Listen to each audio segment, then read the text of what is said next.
Om Namo Bhagavate Vasudevaya.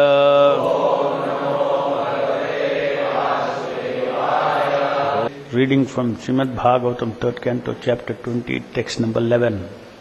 Ye marichi adayo vipra yastu swayam bhuvo manuhu devai brahmana adeshat katam etad abhavayan. Translation by Srila Prabhupada ki Jai. Vidura inquired, how did Prajapati, such progenitors of living entities as Marichi and Swayambhuva Manu, create according to the instructions of Brahma, and how did they evolve the manifested universe?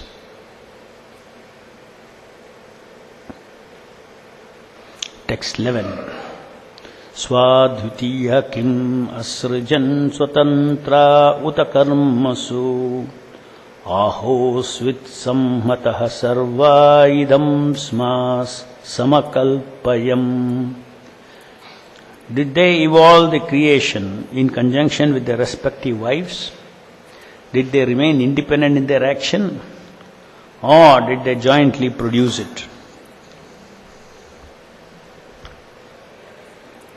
Verse number 12.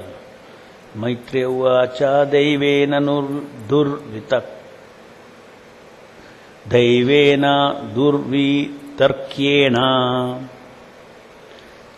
parena nimeshena cha jatakshobhat bhagavato mahanasid gunatrayat. Maitreya said, when the equilibrium of the combination of three modes of nature was agitated by the unseen activity of the living entity, by Mahavishnu and by force of time, the total material elements were produced. Purport. The cause of the material creation is described here very lucidly. The first cause is Daiva, or the destiny of the conditioned soul. The material creation exists for the conditioned soul who wanted to become a false lord for sense enjoyment. One cannot trace out the history of when the conditioned soul first desired to lord it over material nature. But in Vedic literature we always find that the material creation is meant for sense enjoyment of the conditioned soul. There is a nice verse which says that the sum and substance of the conditioned soul's sense enjoyment is that as soon as he forgets his primary duty to render service to the Lord, he creates an atmosphere of sense enjoyment, which is called Maya, and that is the cause of material creation. Another word used here is durvitarkyena. No one can argue about when and how the conditioned soul became desirous of sense enjoyment, but the cause is there. Material nature is an atmosphere meant only for the sense enjoyment of the conditioned soul, and it is created by the personality of Godhead. It is mentioned here that in the beginning of the creation of material nature, or Prakriti, is agitated by the personality of Godhead Vishnu. There are three Vishnus mentioned. One is Mahavishnu, another is Garbhodaksha Vishnu, and the third is Shirodakshaya Vishnu. The first canto of Srimad Bhagavatam discusses all three Vishnus. And here also it's confirmed that Vishnu is the cause of creation. From Bhagavad Gita also we learn that Prakriti begins to work and is still working under Krishna's or Vishnu's glance or superintendence. But the Supreme Personality of Godhead is unchangeable. One should not mistakenly think that because the creation comes from the Supreme Personality of Godhead, he is therefore transformed into this material cosmic manifestation. He exists in his personal form always, but the cosmic manifestation takes place by his inconceivable potency. The workings of the energy are difficult to comprehend, but it is understood from the Vedic literature that the conditioned soul creates his own destiny and is offered a particular body by the laws of nature, under the superintendence of the Supreme Personality of Godhead, who always accompanies him as Paramatma. The sense of Bhaktivedanta purport. So Maitreya is describing here to Vidura how the creation began, and Vidura's question was how you created Prajapati, how many Prajapatis you created, after that how did they create the population, did they do it on their own or did they do it in combination with their wives? All these questions are asked and Maitreya starts replying. The equilibrium of the combination of three modes of material nature was agitated by the unseen activity of the living entity, by Mahavishnu, and by the force of time. The total material elements were produced. So, three things are being mentioned here. One is the unseen activity of the living entity, then by Mahavishnu, and again by the force of time. That is how the elements came into existence. Everything at the end of creation is existing within the body of Mahavishnu in a state of equilibrium, the three modes of material nature. And that equilibrium is disturbed, it is mentioned that it is disturbed by the desire of the living entity, which is called the unseen activity of the living entity. So, it desire for sense enjoyment, desire for independent existence and independent enjoyment, independent knowledge. And next, as soon as the desire is there, the Mahavishnu is a cause who actually brings forth the Mahatattva from Pradhana. Pradhana is the unmanifest form, total material energy, unmanifest form of the total material energy. And material energy is in the form, from this verse we can see, it is in the form of a balanced three modes of material nature. And the living entities, they disturb that with a desire, and immediately Mahavishnu creates these elements. And in order to mix these elements, the driving force for the three gunas is another plenary energy from Mahavishnu, which is called Kala. So Mahavishnu is the main cause of material creation, according to desires of the living entity. Desire of the living entity, then three modes of material nature is agitated by Kala. That's why Guna, Kala, Karma. What is the way of agitation? The mode of agitation, or in which direction the Kala agitates the three gunas? According to karma of unlimited living entities. So that is how the metal elements starts coming, starting of course as false ego. So in the purport, Prabhupada is explaining here that the living entities are allowed to be independent in this material world, and that independence is, that factor is here in the form of karma, which is destiny. Daiva is destiny. Prabhupada translates here, Daiva. The first cause is destiny of the conditioned soul.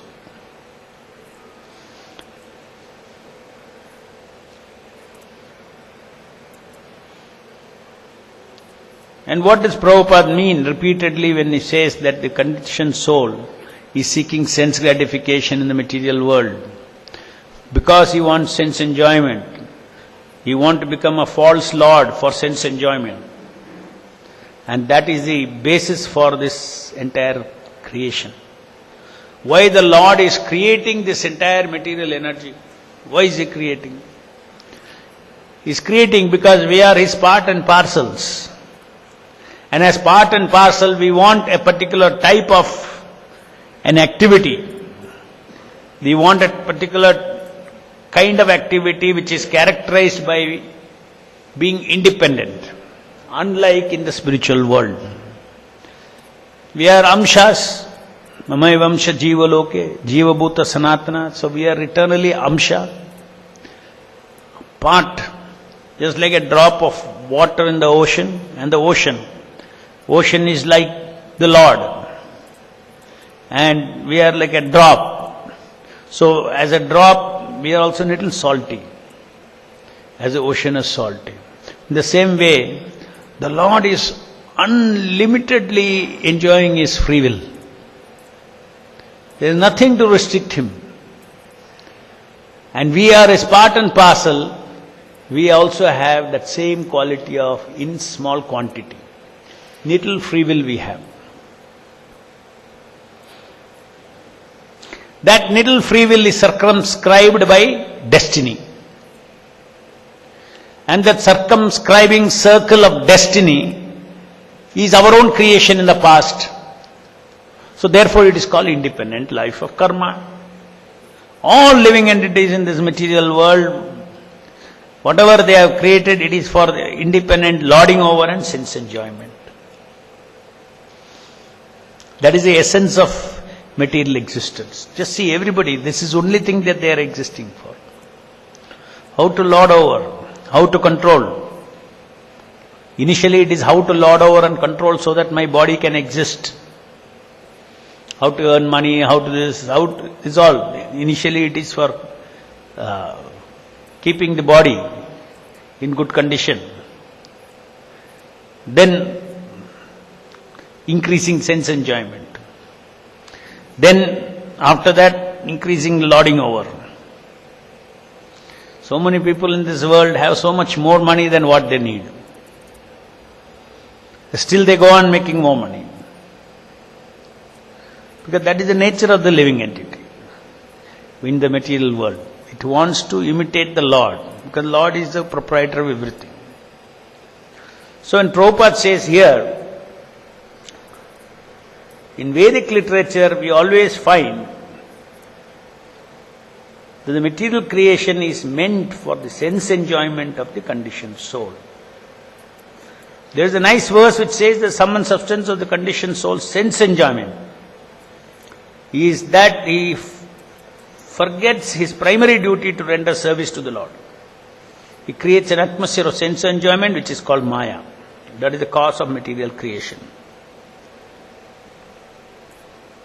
So we are being part and parcels of the Lord. When Prabhupada is saying that, oh, is it, that's all, sense enjoyment is a real problematic thing, that is why I am suffering in this world. Yes, but sense enjoyment means a wide range. Generally we think sense enjoyment means I should, the reason why I am in this material world is because I want to taste tongue, I want to see nice things, that's why I am here in this material world. If I stop all this, then material life is finished. It is not like that. When you say sense enjoyment, there are several senses. There are 5 senses, gross senses. Then mind is also a sense. Intelligence is also a sense. And then with all these senses, enjoying the senses, enjoying the mind, enjoying the intelligence, is the false ego, the false enjoyer. So the lording tendency, lording rasa is for the ahankara, lording rasa. For the senses it is, what is sense enjoyment? For this gross senses, pleasurable sensations.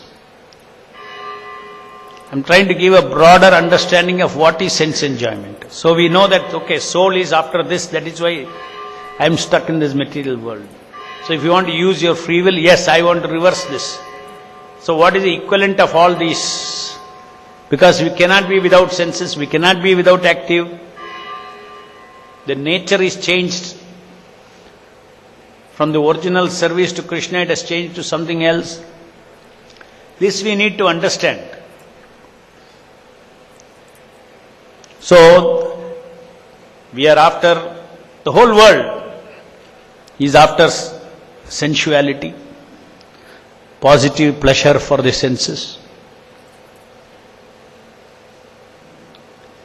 It wants positive pleasure for the mind, is it not? What is positive pleasure for the mind? We want independent respect, isn't it? We want, in the material world, one wants praise.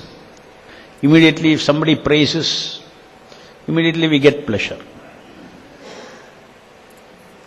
The mind, not we actually.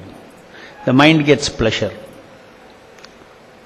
We can decide not to take pleasure, but the mind gets pleasure.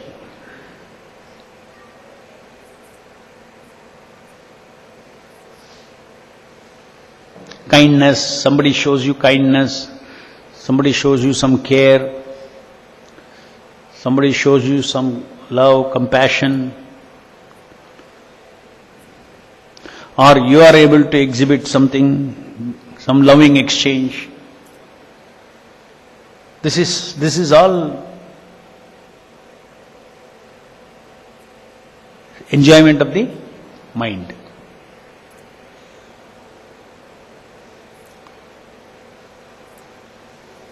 Just like boy and girl, they exchange SMS. So while exchanging SMS, the pleasure is not of the thumb when you key. You're keying messages. The pleasure is not of the gross body. What is the pleasure? Loving exchange for the mind. So that is your satisfying your mind, mental sense. Then the intellectual sense is what? The intellectual sense is the pleasure of meaning, pleasure of understanding. Do you get pleasure or not? So enjoyment is not only sense enjoyment, means gross sense enjoyment. Gross sense enjoyment, 5 for gross sex enjoyment. Then we have got mind sense enjoyment. I gave you example. Loving exchanges, relational pleasure. Relational pleasure. All of them, of course, have their pain also. Isn't it? The 5 senses have their pain also. You can feel good about something in the skin, or if I pinch you, you will feel pain also. So pleasure and pain is there. I can put some tasty things on your tongue, it will be pleasure. I can give you something that you will spit. So there is a pain there also. Mind also, this pain also. Such a loving exchange, somebody hates you, somebody shouts at you, somebody abuses you, somebody undermines you, ignores you, don't care for you, you are useless, nothing, all these things. Mind is very pained, isn't it? So pleasure and pain of the senses, pleasure and pain of the mind, the pleasure and pain of the intellect. Intellect, the nature of the intellect is to discriminate, to understand things, to connect things, to get a clearer picture, bigger picture. That is the nature of the intellect. That is the nature of the intellectual activity. And the moment we understand something, we connect different things, we get that eureka kind of a feeling. Oh, I understood now. That is called intellectual feeling. What is that called? Understanding pleasure. Successfully knowing something is called understanding pleasure. All this in the material world, we are doing all this, we are enjoying all these things, completely forgetting Krishna. Afterwards we will come to it, how each one of them can be enjoyed in devotion service. in the spiritual world, how the very same things are being enjoyed. And here how we are enjoying, totally without reference to Krishna. Somebody is thinking, I am becoming a jnani, so much of knowledge is acquiring, and then he feels that, I know so many things. He thinks he knows everything. So that kind of a pleasure he takes in the material world. And then there is a false ego. The false ego's pleasure is what? False ego's pleasure, just like intelligence pleasure is understanding, false ego's pleasure is possessive pleasure. Gain, labha. Consolidated gain is called pratishtha, position. Momentary gain is called labha. When you consolidate into a position, means it's a solid labha. And the result of all that is what? Puja. Puja, I am a successful Lord. Puja, pratishtha, labha. Labha, then pratishtha, then puja. So puja means, I am a successful Lord. Worship me. Or even he himself thinks, even if nobody worships, he worships himself. I am successful. These are all rasas. These are all material rasas. Lauding rasa. So all these things put together is called sense enjoyment. Not only, gross senses. Sense enjoyment. That means I am always looking for positive sensual pleasure, positive emotional pleasure, positive, understanding. Intellect also has pain. Suppose you don't understand. Suppose you have an examination paper. You have to solve a problem.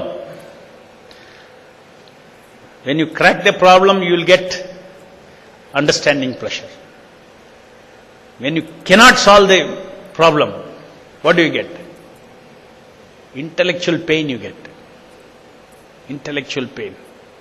Because you are not able to crack it and you are struggling.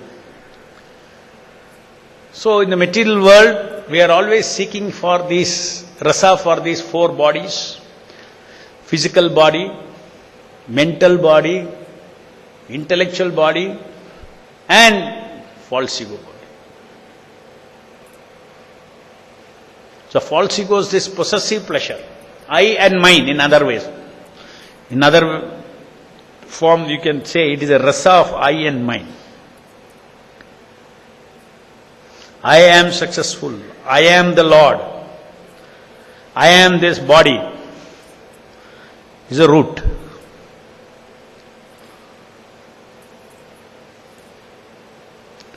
Mine means that possessive pleasure. My property, my things. It's a rasa.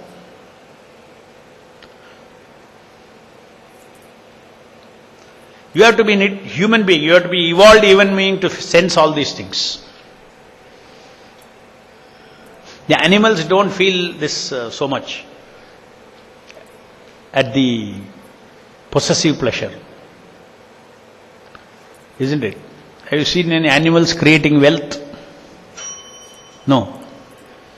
They are simply possessive, momentally possessive about their babies and about their calves and that's all. In a human being, it's highly evolved. He's trying to create so much wealth and so much control. It's all connected to labha and pratishtha and puja.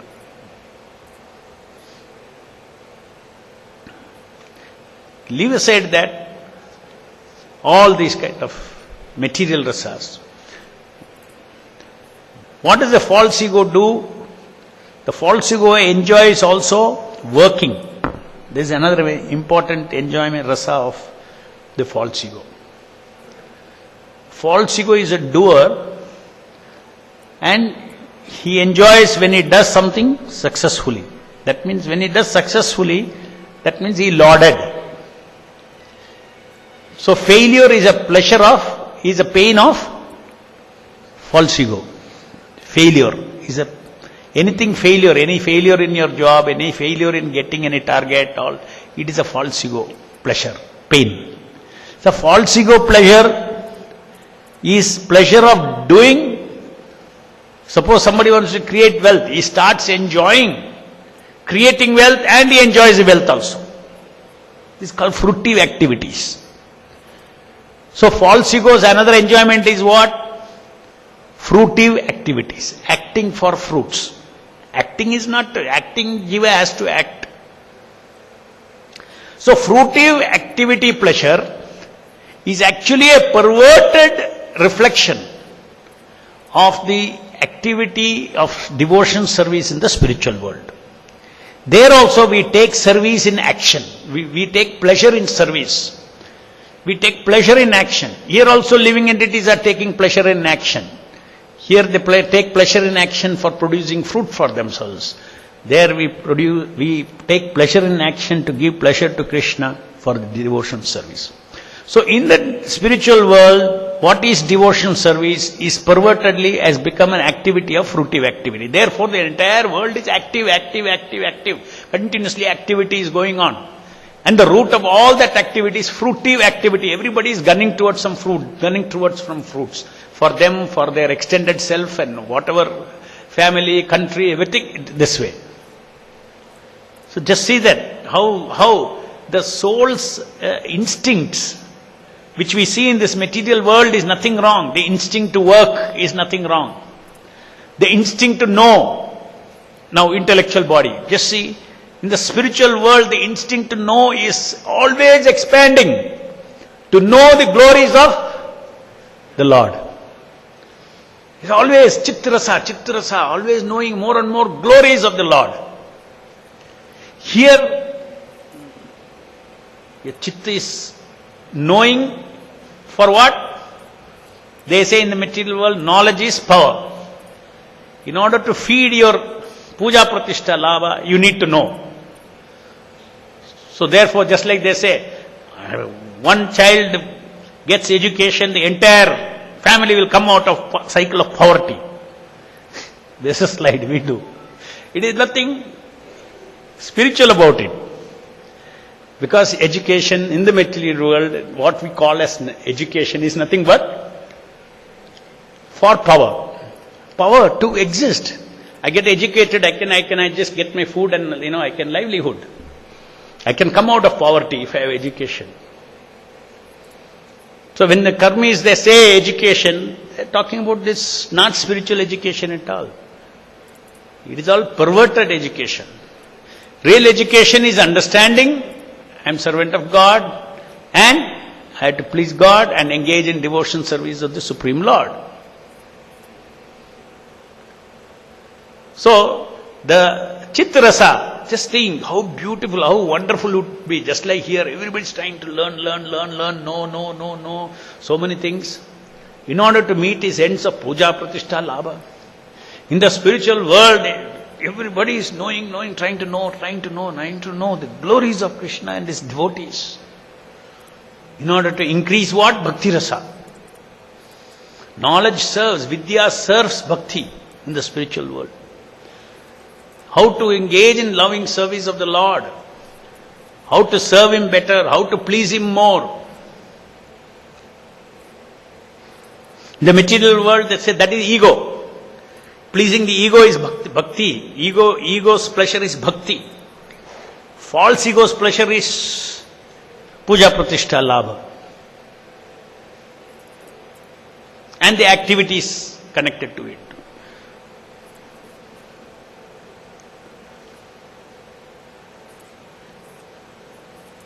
Then the mind, if you see the mind in this material world is always self-centered. My pleasure, my emotions, my pleasure. I want positive emotion. Everybody should respect me. But in the spiritual world, is always trying to give respect to others. You don't seek. In the material world, mind seeks for oneself. In the spiritual world, mind seeks for the pleasure of others, other jivas and other Krishna. And Krishna. It seeks to give pleasure, give emotions, loving exchanges. It's called unconditional love. It's not that, okay, Krishna does not, love me, so I don't love him. No. Unconditional love. Krishna forsake the gopis in one sense. He left Vrindavan very mercilessly, externally speaking. But Prabhupada explains that even that, their pain in separation is a transcendental pleasure. Because thinking of Krishna, to have pain you have to think of Krishna. If you think of Krishna, he is Satchidananda. So these are all very intricate and very complicated philosophy of rasa. Cannot even understand. Yeah, just like here you cannot, even material things you cannot analyze and understand. What about that? But we need to understand that there is no material pain in the spiritual world.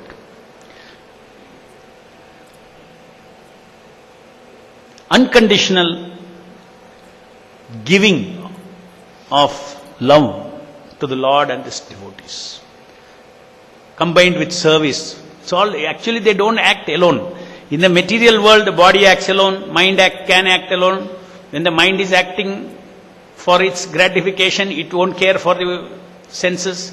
When each one of them are independently acting. In the spiritual world, our soul is integrated. Our soul itself has varieties of senses. Soul has a mind, soul has an intelligence, soul has an ego, individuality, all put together. So they enjoy as one integral thing. Just like look at this now, in this body when we are here, we don't think. A normal person, those who know philosophy will see body, mind, intellect, all these things. Ordinary person, does he see anything? He does not see anything. He acts integrally, as if this body is Satchidananda. So here it is all different, there it's all one. So simply by devotional service, as against fruitive activities, we start our original soul activation. Soul starts getting activated.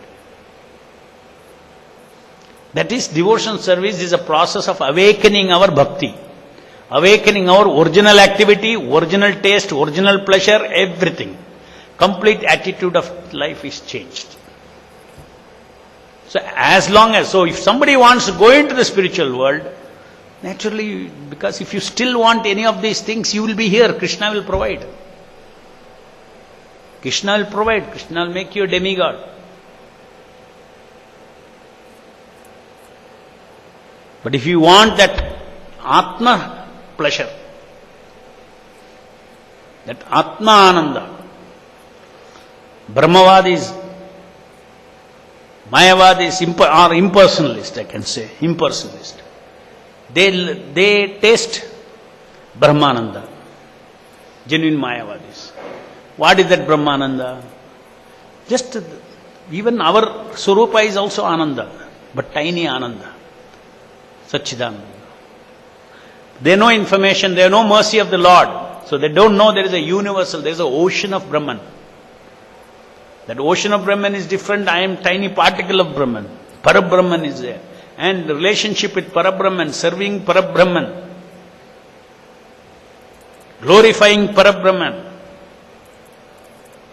loving Parabrahman,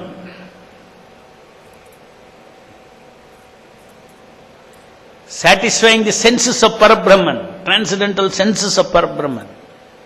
These are all not known. These are all great secrets revealed by the Vaishnava Acharyas. That's another positive existence, Vaikuntha Loka. As against the material varieties. Material varieties, then Brahman is zero, then this is positive side. Vaikuntha Loka, material world, and middle is No variety, no name, no fame, no respect, no honor. Oh, these are all Maya. Therefore, they are called Mayavadis. Every variegated knowledge is a Maya.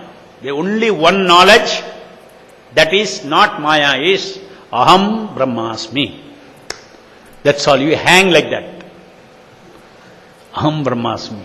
And when you start hanging like that in the beginning, it is a great pleasure because you have been hanging here in the left, in the negative side by being beaten by the dualities of the material world. Sukha, dukkha, this, that, this, all these things.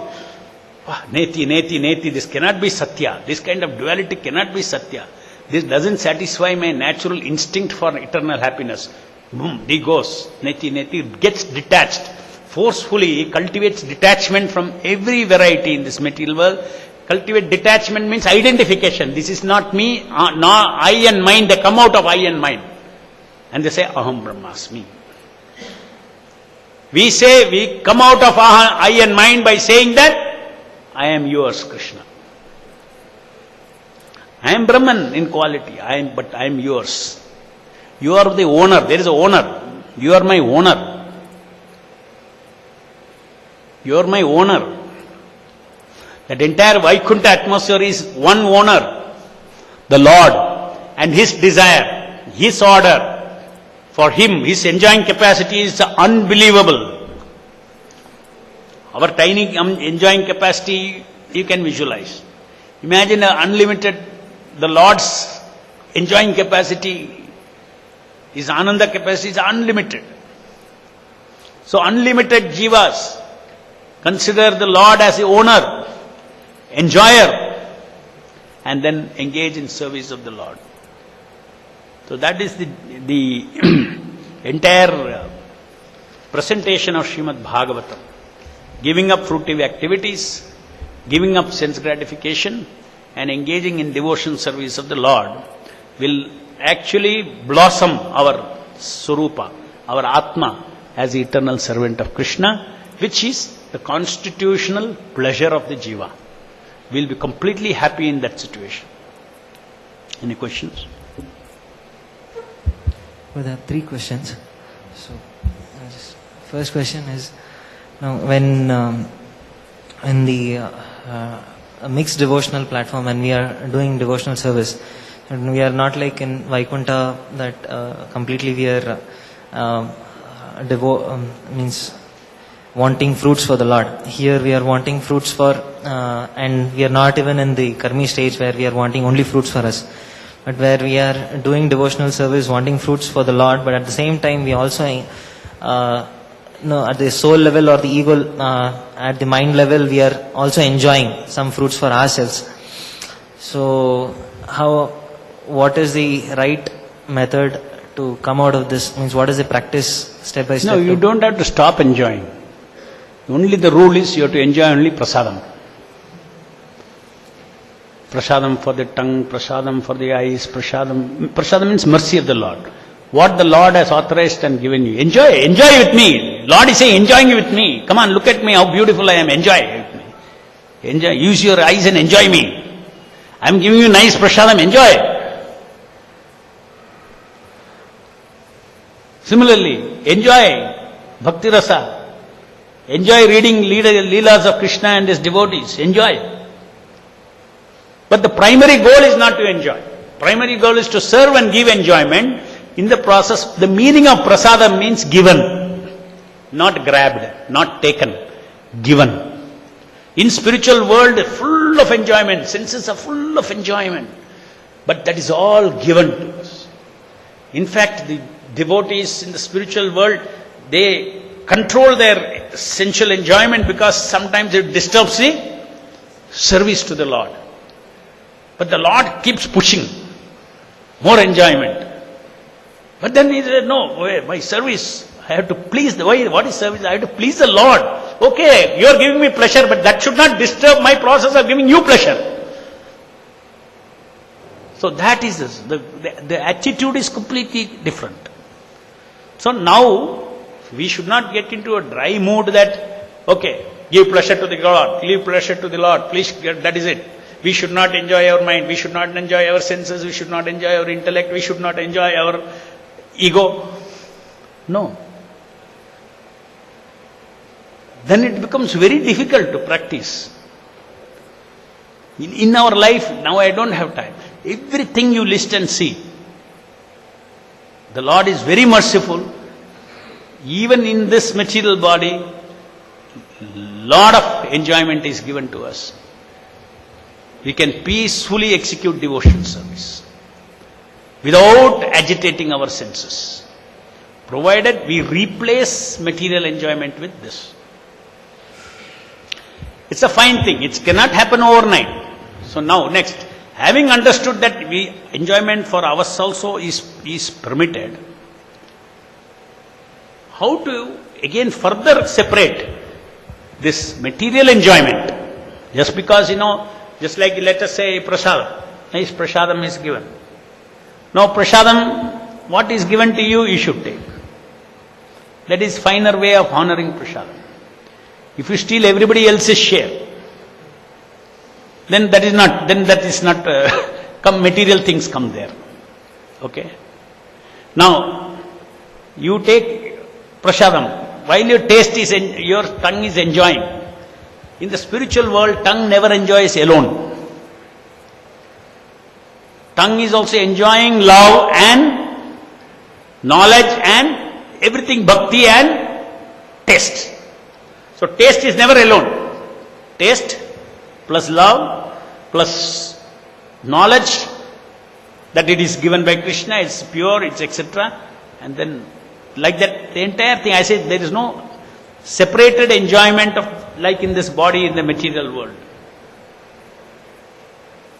It's an integrated enjoyment. So even now, in the conditioned state, let's say we put prasadam on our tongue. Without the proper consciousness of that Mahaprasade Govinde, the whole, what is that? Knowledge is required. Krishna Badadaya Moy Kuriva Jeva Joy. Emotions are there, feelings are there, love is there, appreciation is there, gratitude is there. So spiritual way of tasting some Krishna Prasadam on the tongue, it has a bigger dimension. So we have to learn how to enjoy Prasadam. It's not straightforward. Now we know how to enjoy Prasadam like animals. Animals also enjoy the tongue. So we also, as soon as prasadam comes, we also attack. Attack prasadam. It's very difficult. That's actually very difficult to get over that. To attack prasadam. Especially the prasadam is very nice. You will attack. Forget everything else. That's all that is there. Krishna is forgotten. Everybody is forgotten. And that was, sometimes you can't wait also. Mahaprasade Govinde Namo Brahmane Vishnu Subramanya Tanjapati. End of the prayer, mouth will be watering. In last few words won't come also.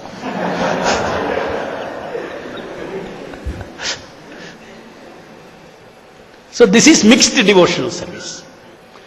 So when trying to avoid mixed devotion service, please don't get into a platform of nothing for me. No, take what God is given to you. If you say nothing for me, that's not. God is very kind. Recognize, be grateful, what He has given, take it. No.